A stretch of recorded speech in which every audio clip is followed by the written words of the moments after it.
Okay, everyone, we need quiet on the set, quiet on the set. We're going live in about 10 seconds or so.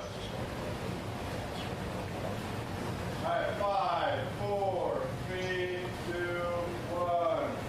Hello, everyone. Michael Farrar from D Sport Magazine, and we've got a special guest today, Abel Ibarra. Abel, it's been a while. Hey, how you doing, Mike? So tell me about this car, the RX2. The last time I saw it, you were on some TV program with this car and didn't have the best end result. Yeah, 3 years ago, we got lucky enough to get called out to go on Fastest Car, a Netflix show, and we were real happy we were going to be on there, real excited, show what what models can do against all these exotic cars or supercars. Right. And I don't know what happened with the driver. He lost it, ended up messing my car up. It cost me a bunch of money. We lost time, but it's back again, better than ever.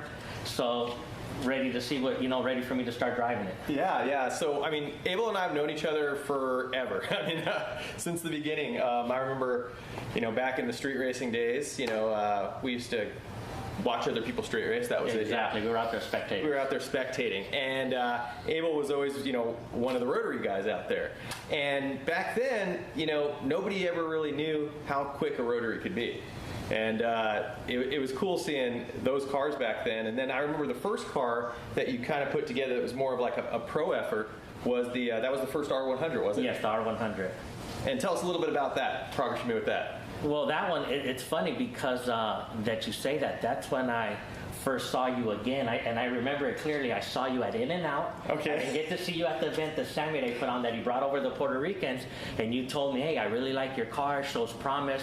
We would like to feature it for Turbo Magazine. Oh, okay. And then I told you, you know what? We have a couple of bugs with it. It didn't run so good today, but I'm going to rent Palmdale.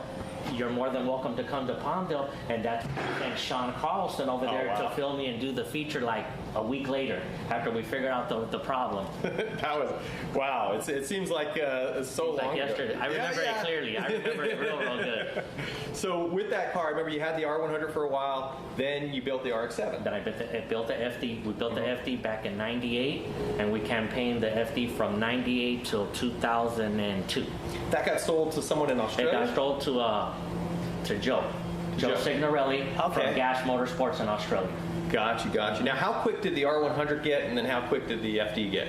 So the whole time I was driving the R100, it went from that day in Palmdale that Sean showed up, us going really, really fast and breaking the record. I think we hit 864 that day, till 2001 when I drove it the last time, or close to the last time after I had the accident. I drove it for the first NHRA race in Ennis, Texas. I think I got it to go 801. Wow. And then I had another driver that I had was helping me drive it, and he got it to go 790s at Palmdale. 790s? 790s back, I think, in 2002. 2001. And that was just a two-rotor, wasn't it? That was a two-rotor on gasoline FD motor with the T4 turbo 76 millimeter. Wow, that's impressive. I mean, even by today's standards, to get the car to go that quick, that is especially at Palmdale. And at Palmdale, I mean, Palmdale was number one. It was about 3,600 feet or something like that, but the density altitude was always over a mile, and then the track surface wasn't the greatest. Always dirt, sand. Yeah, I mean, the track prep there consisted of a bunch of old tires on ropes that they would drag up and down the track, and good people back then. Bernie running the track, remember Bernie and stuff, and good times back then. That was the actual birthplace of import drag racing here on the West Coast, with Frank Choi doing Battle of the Imports, and then of course, we were starting import drag racing circuit IDRC and doing events at Palmdale. So it was sad to see Palmdale go, and now there's so few tracks over here now. But tell me a little bit about what was kind of the inspiration behind the RX2. What were your goals? Well, first of all, my first rotary engine car was an RX2. So I acquired my RX2 back in the late 80s. I had a Mercury Capri. That was my very first car, a 77 Capri that I had a stereo system in it. And George, one of my friends that had Mazdas, I hang around with all the Mazda guys back then that I knew by Jefferson High School, he said, hey, I'll trade you my running RX2 for your sounds. And about that time, I was tired of the sounds. My ear, I was losing it. I said, sure. So my first rotary engine car was an RX2. I built that, went to Terminal Island, did a bunch of stuff to it. And then when this one came up that I saw an old lady driving it in Ontario, came up, I'm like, oh, that car's real clean. I'm going to try to get it. And one of my friends ended up getting it from her. And then he didn't didn't really do anything with it. He just took the engine apart, couldn't fix it. Right. And that's when he called me, and I flew over there. So once I got it over there, I was like, well, you know what? I kind of want to have a car like my RX2 back in the days, but I want it to be really, really fast. Right. But I want it to look as original as possible, Right, so that right. any guy that doesn't know me or looks at the car is going to be like, oh, Right. look how nice little clean car. So let's But take a look. Let's pop the hood. That kind of gives it away a little bit. So we'll start where the giveaway is. So under the hood here, let's. What do we got? What are we looking at? So this engine, I started from scratch. It's a Cosmo engine, and if I tell you the story of this, you're gonna laugh. So this engine has my latest and greatest, highest horsepower port. This engine was gonna go in my race car FD, but I decided to go 3-rotor. So this is a semi full bridge. Okay. So it's a bridge semi-peripheral 13B Cosmo engine. Wow. And what was Running the, on E85. now? What was the difference? Why would you use the Cosmo versus the FD engine? What was the Okay, so the Cosmo engine, 2-rotor, has the same size runner as the 20B, which is a much larger runner into the iron. The actual face on the port is the same. You can't make it any bigger, but the runner is a much larger runner, so there's a lot more flow in the manifold. Very nice. And what size turbo are you looking at here? This one's got a 72 millimeter turbo. 72 millimeter turbo. Not too big. I don't want it too big because my main thing is I want it to be really responsive on the street to try to keep up, or not keep, but beat the Porsches, the bikes, and all the new cars, because the new cars aren't messing around. Even a Mercedes, No, they're 2-door, not. 4-door Mercedes is flying. So you got to have instant response and be able to get going quick. Very nice. Very nice. Now, how much does this car weigh for people that don't know? This car with me in it is about 2,200 pounds. Very nice. 2,200 pounds. Now, do you remember either of my RX2s? I had two different RX2s. I had the black one. I remember the black one. The black one was nice, and then I bought another one that we affectionately called the Golden Nugget, and it was partially gold because I think of the rust that I had in it. But yeah, I mean, these cars for nobody who's ever owned one of these. I don't know what it is about an RX2, but it's such an awesome car. It's one of the cars I wish I never got rid of. You like the looks of it compared to the RX3. The RX3 is an ugly car. I'm sorry. And believe it or not, like when I wanted a Mazda that I was trying to get one back in my high school days, so actually high school and I started going to college, I would go to USC, I'd go to the library and look at all old magazines, and if you saw like the car and driver magazines from the early 70s, Right. RX2 was on the front cover beating Porsches and Ferraris road racing. I was like, wow. Yeah. What did they do to those things to handle so good? So they were pretty famous back then. They were on the front cover of Car and Driver. I couldn't believe it. Yeah, the cars, it's kind of neat. It has these had like a factory Four-bar, yeah, four-lane. 4-bar, yeah. Yeah. So rear suspension. Coilovers front and back. Coilovers front and back. I mean, it's a pretty cool deal. And back in the days, Racing Beat made the stuff that you put on there to improve the suspension and stuff like that. Which I have all of it on here. Do you? Yeah, I have it on here. Because my main thing is, and I tell a lot of people, they're always quick to ask me, well, how fast is it? I don't know how fast it is. I already have 2 race cars. I don't want another race car. So I didn't do anything. Mainly I bought coilovers so they would handle and brake good on the freeway. Right. Because I want to roll race it on the freeway or on the street, whatever you want to Right. do. Like I said, against the new cars.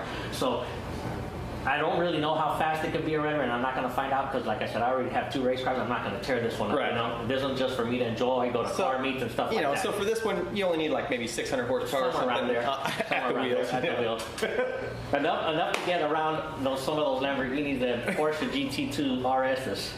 Crazy, crazy, crazy. Well, do you guys have any questions out there? Anyone right now? Any questions? Any questions for Abel, rotary engines, the RX2? I don't know how many of you guys are joining us on the feed right now, but if you're out there and you've got some questions, please drop them for us right now. All right. So, what do you see as the main advantage of going 2-rotor versus 3-rotor, or 3-rotor versus 2-rotor? When would you choose one over the other? Well, it depends on what you want to do and how fast you want to go, because obviously, if I put a 3-rotor in here with that size tire, I'm going to go a lot slower. Okay. They just have so much more torque and horsepower. It comes to a point where it's like useless, because out of a 2-rotor, depending on how you build it, you can get anywhere from 500 horsepower to 1,200 horsepower, I would say fairly reliably. Obviously, the higher in horsepower you go, the laggier your setup's going to be, the laggier the turbo's going to be. Gotcha. But I think with these size turbos, the technology and all the smaller size turbos now and the way they are, you can probably easily make 6, 7, maybe even close to 800 horsepower with pretty fast spool. pretty fast pull. So a 3-rotor, yeah, if you want to go like all out as fast as you can go, yeah, you want to get a 3-rotor. Right. Or even a 4-rotor. But, you know, the 2-rotor for the street, I think a 2-rotor is more than plenty if you build it right. 3-rotor is just too much. You're going to be able to put enough tire into the car to hook and take advantage of it. Gotcha. Now, transmission, what kind of transmission is this from? So this one, it has, even though it looks like it's got this factory shifter, you know, and like I said, I try to do things to make it look as shallow and as possible and confuse people. It's got a all G-force internal dog box T56 out of a Viper. So it's got a 6-speed transmission out of a Viper that Mike put all the G-force internals in it. So 1st through 4th is dog box, and then 5th and 6th are synchronized. Oh, wow. Very cool, very cool. So on the freeway, when you go into 5th and 6th, it's quiet as can be? Quiet as can be, no problem. Very nice, very nice. What else did you kind of do with the setup that, you know, would be kind of for the street more than for racing? So obviously you always want to stop. So I got these struts from in Australia, the front and rears. Okay. And then we went with Turbo 2 front calipers and brakes. If you know, Turbo 2 is a much heavier car than this one, an RX7. Right. So this car stops like on a dime. And then on the back, we went with a 4 9-inch because obviously, you know, in case I get on it hard or something, we didn't want to be breaking the stocker end. So with the 4 9-inch, there's no way we were going to break, and it has disc brakes in the back. And then once we went on I never had a roll bar or roll cage in it, but for the fastest car, that Netflix show that we got onto, that was one of the requirements for us to get on the show. We got to put a roll kit in it. But I kind of did it, and we tucked it in real good, so you really can't see it. That's nice. Yeah, you can't notice the roll bar. Here, come take a look. You can't really notice until you look for it or you open the door, but they did a good job of tucking it up under the roof line there. And the bars go to the back too, so we did a really good job. And it's like everything, if you put time into it, everything comes out nice. That attention to detail goes a long way. All right, well, I tell you what, I got the door open anyway. Why don't you hop in there, and we'll see what it does on the dyno, and maybe by then we'll have some more questions. Okay, perfect. All right. So we'll see. So this is just a 1.3 liter engine. That's it. Just a 1.3 liter is the displacement of the 2-rotor. That's the rotary engine. I'm going to throw on the fan for him.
Okay, so if you're out there right now, please give us your questions. We're going to have the contest going on right now. Harman Kardon Citation 1 to the person on Instagram and the person on, let's see, the person on Facebook who gets closer to the horsepower that just laid down. So we have the number. It's up on the screen there. Joe's going and running the number. He's going to actually pass in Citation 1. We got one of each of these awesome systems here, Harman Kardon Citation 1s. To the person who can guess, you get one guess each, so if you're on there, just put your one guess, and we'll see who's closest to the actual horsepower.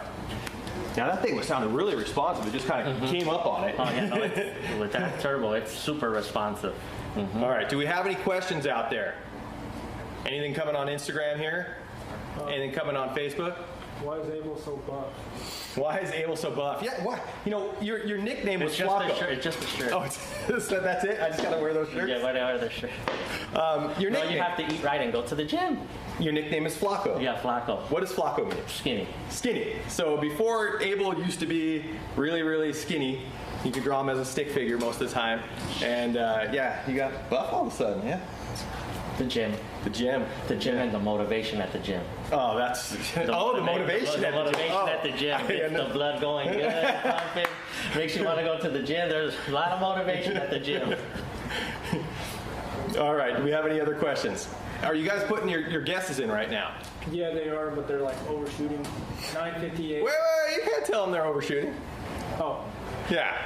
I mean, we did tell you that it probably is going to make, 600 or 700 or something in there, between 500 and 700 on the dyno. But, if you're putting a number higher than that, I'll tell you what, if you put a number over 800, you can guess again.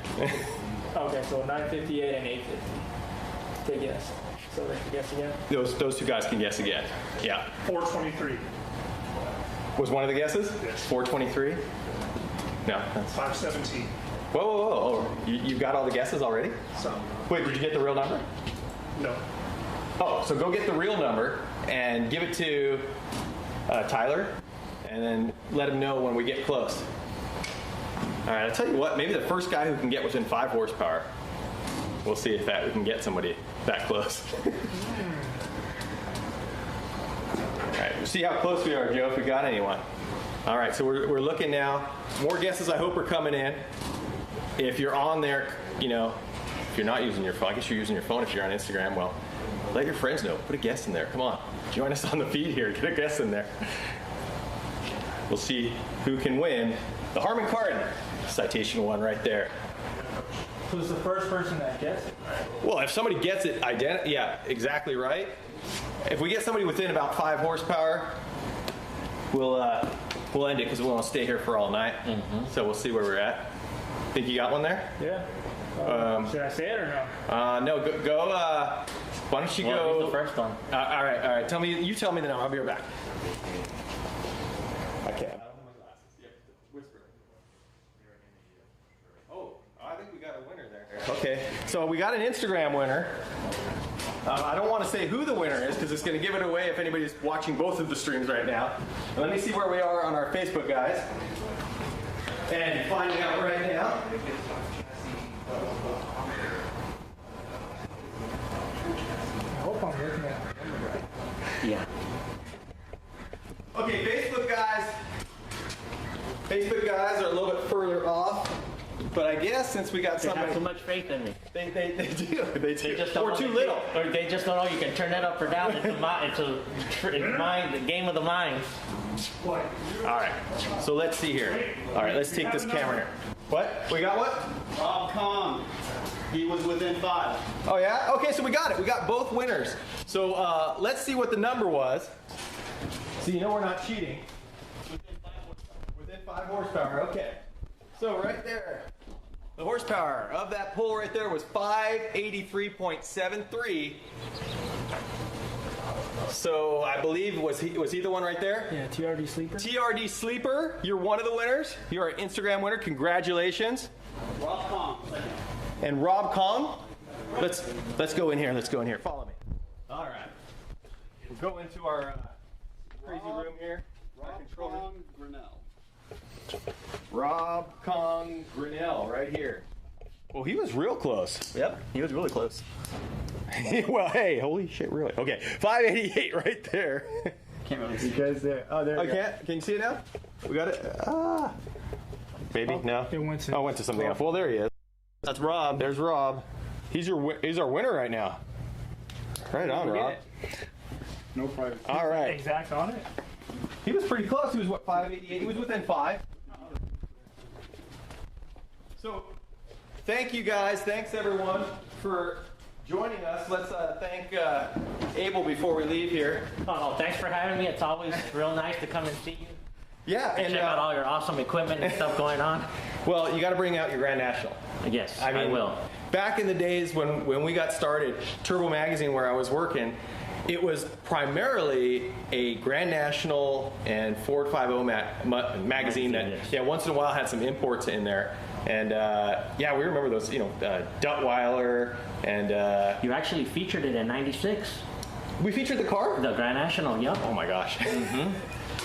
Evan was in love with it back then. Ah, So yeah. he had to get it in, huh? Evan was the editor of Turbo Magazine, Evan Griffey back then, and he himself, he bought his own T-Type, Yes, I he think. did. Yeah. Mhm.